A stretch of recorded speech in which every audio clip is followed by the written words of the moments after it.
आज आपण जे काही सुखी संपन्न आयुष्य जगतोय ना, तर त्यामध्ये समाजाची काहीतरी प्रेरणा असते आणि आपण समाजाला ना काहीतरी देणं लागतो.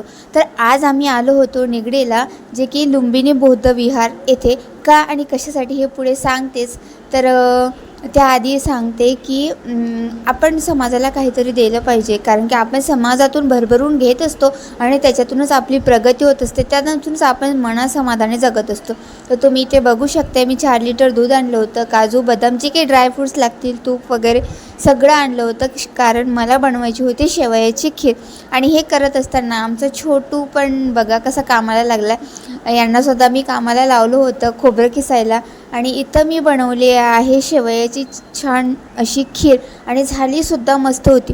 मी कधीही एवढ्या जणांचं बनवत नाही, मॅक्झिमम मी 10 जणांचं बनवू शकते, परंतु आज मला बनवायचं होतं 40 माणसांसाठी खीर.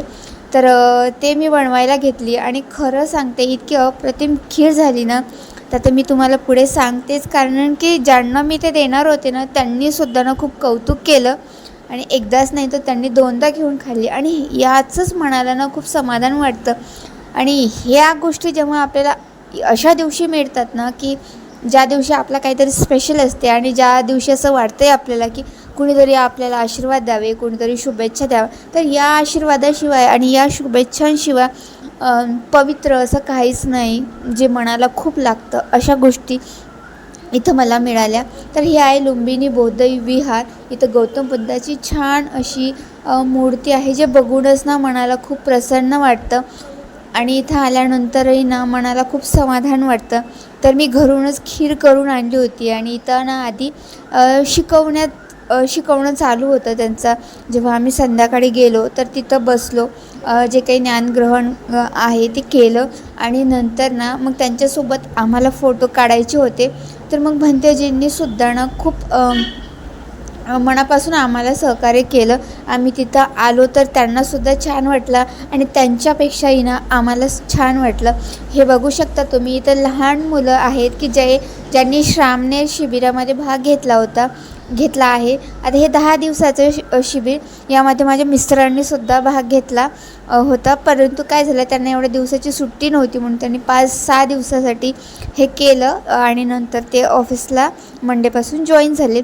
तर आम्ही इथं गेलो तर इथं छान आम्ही फोटो वगैरे काढले. आणि म्हणजे कसं ना, आपण जे काही करतो ना त्याची एक आठवण राहावी म्हणून, आणि ते बघत असताना आपल्याला परत ते चांगलं काम करण्याची ऊर्जा मिळावी, यासाठी हा सगळा खटाटोप असतो.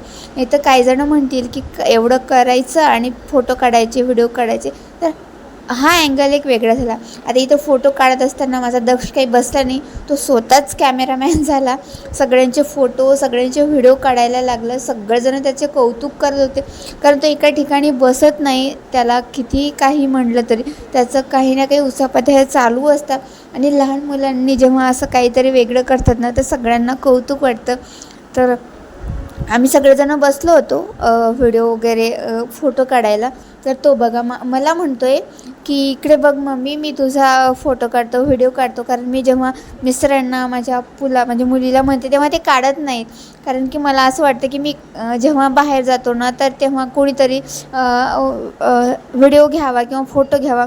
तर आता ते काम माझं दक्ष करतं. त्याला काही समजो वगैरे न समजो, बघा आता काही दिसतं का, पण तरी ना मी टाकला आहे हा व्हिडिओ, कारण की तो आतापासून माझ्यासाठी हे एफर्ट्स घेतो आहे. कारण की तो बघतो आहे मला की मी व्हिडिओ काढते, मी दीदीला म्हणते, पप्पांना म्हणते काढा, तर ते काही काढत नाहीत एवढे, त्यांना काही इंटरेस्ट नाही.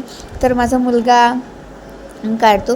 तर आमचा 4 तारखे हा लेट झाला मला ॲक्च्युली व्हिडिओ पोस्ट करायला.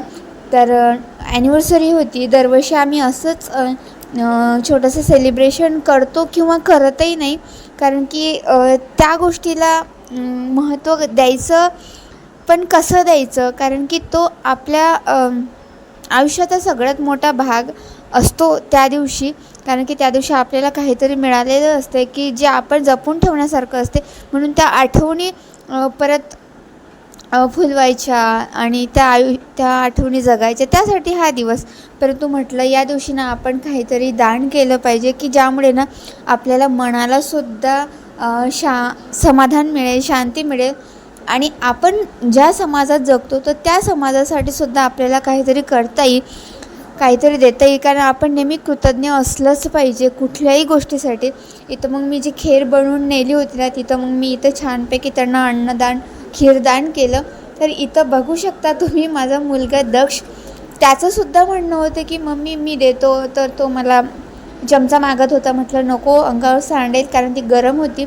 मग त्याच्यासाठी मी जो काही द्रोण आणले होते तो त्याला हात लावून थोडंसं त्याला म्हटलं दे. तर प्रत्येकाला देताना त्याने बघा, आता मी एवढा काही व्हिडिओ तुमच्यासोबत शेअर नाही करू शकणार, थोडाच पार्ट करते.